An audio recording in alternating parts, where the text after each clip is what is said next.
Hello mga kasari, magandang hapon po sa inyong lahat. So for today's video, dahil nagrepack na din naman ako ng bigas at hindi ko na po napakita sa inyo, isang 25 kilos na bigas na Hasmin, perfect grain. So magpa-price update tayo kung magkano yung kuha ko ng bigas dun sa kinukuhanan ko. Kung nakita nyo guys, kung tinapos nyo yung video ko, malalaman nyo kung saan ako kumukuha ng bigas. So dito lang sa kabilang barangay. And hindi ako kumukuha ng bigas na maramihan, yung sako-sako. Yung kumbaga 10 sako, 5 sako, hindi gano'n. Hanggang 2 lang kasi hindi naman masyadong kalakasan dito guys ang bigas kasi nga sobrang dami ng kakompetensya. So share ko din sa inyo kung magkano yung bentahan ko, yung tinutubo ko sa isang sako ng bigas na Hasmin. So dumating din ngayon guys yung ahente po natin ng alak. Kumuha po tayo ng Red Horse na maliit at grande. Yung Red Horse naman po na litro, hindi po tayo kumuha ngayon dahil sobrang dami pa po nating stocks. Pero wag po nating kakalimutan na mag-stocks ng ganyan kasi nagkakaubusan po yan lalong-lalo na bare months na sa December, madaming inuman, ganyan, mga Christmas party. Kaya kailangan po hindi tayo mawala ng mga ganyang alak. So, share ko din sa inyo guys kung magkano na dito sa ahente ko. Yung puhunan po dito sa lugar namin, dito sa alam ko sila taga Mendez sila, so nagsusupply din sila sa dito around Amadeo and Tagaytay. So ayun guys, mag-start na tayo. Okay guys, ito yung paninda po nating bigas. Ito po yung sako talaga niya, perfect grain Hasmin. So yung Hasmin niya H, hindi J. So, ayan po siya mga kasari, 25 kilos. So, meron tayong 2 sako dito na parehas may laman pa. So, ayoko kasing nagpapawala guys ng walang repack. Kasi mahirap na yung kapag nagmamadali tapos sabay-sabay pang may bumibili, ganun. So, nagrepack na din ako guys ng kalahating kilo. So, yung palatandaan ko dyan, kapag kalahating kilo, ganito yung buhol. Kapag 1 kilo, ganito naman yung pagkakabuhol. Yan. Ganyan yung pagkakabuhol. So, yung quality ng bigas na to is perfect guys yung quality nito. Bali, ang kuha ko po dito sa isang sako, naka-discount na ako noon, 1,375. Actually, medyo pricey siya. Pero yung quality naman is okay. Kaya okay lang dun sa presyo kasi magandang klase.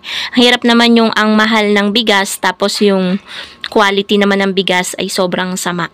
So, swak naman sa guys, sa panlasa ng mga customer. So, gustong-gusto nila yan. Wala silang mapupula dyan sa bigas na yan. So, bali pumapatak. Ito yung ating malaking calculator. 1,375. Nakaupo kasi ako guys. Divided by 25. Ito po siya. Ayan po. Ang puhunan niya sa 1 kilo. So, magkano po ang tinutubo ko per kilo? 7 pesos po ang patong ko per kilo. So, plus 7, ito po yung aking bentahan. 62 pesos per kilo.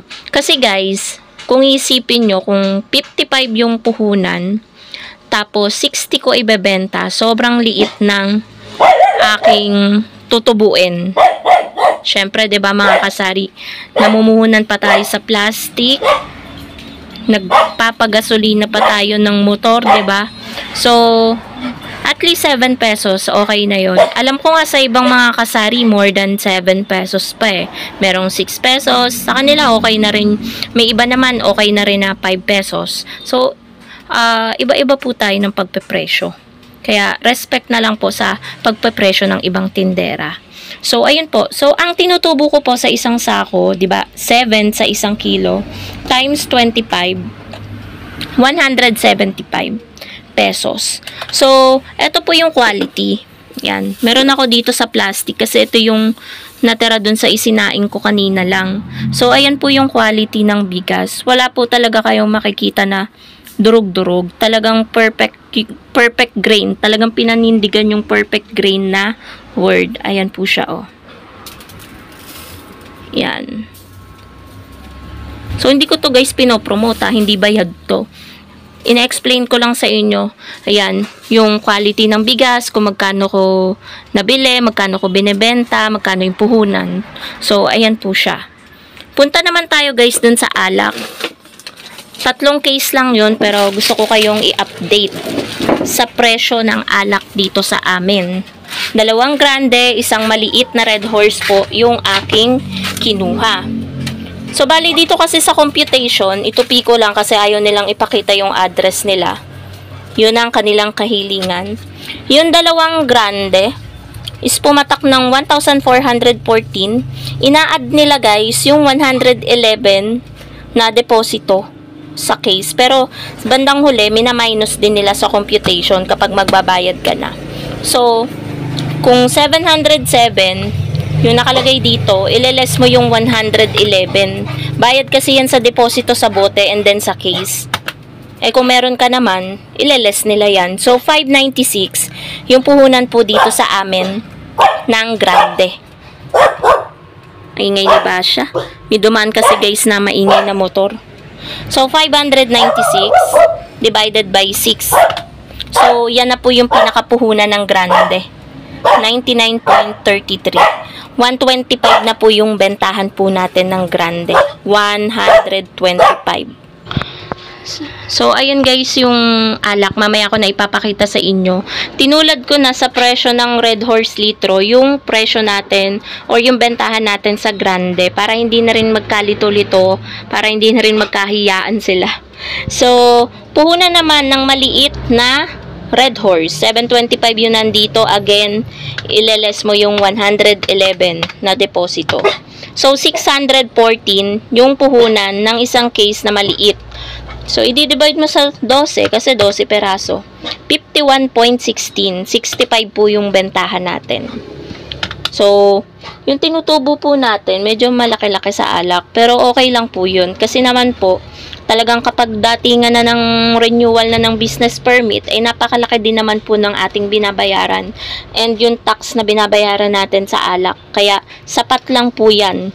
Yung tinutubo natin kapag nagpermita na. Eh malapit na, ilang buwan na naman sa January, magre-renew na naman tayo ng business permit. Kaya guys, dapat hindi tayo nagpapautang ng alak, sigarilyo, ganyan. Magpapautang tayo sa mga magagaling magbayad. Yun, sa magagaling at hindi makunat magbayad. So, eto ang ating alak. Ito yung isang case ng maliit na Red Horse. And then, ito yung 2 case ng grande litro. Yan. So, yung stocks natin guys dito ng Red Horse litro, eto, madami-dami pa. And meron pa din tayong maliliit. Ayan o, 2 case pa yan. Tapos, ayan yung Red Horse natin. Yan, yung iba bawas na. Ayan pa, may mga laman yan. Tsaka yun pa doon. Kaya meron tayo guys stocks ng hindi lang nakikita ng iba. Kala nila wala tayong panindang ganyan. Hindi nila alam, nakatago kasi guys. So yun lang naman mga kasari ang presyo or puhunan at bentahan ko ng bigas at ng alak.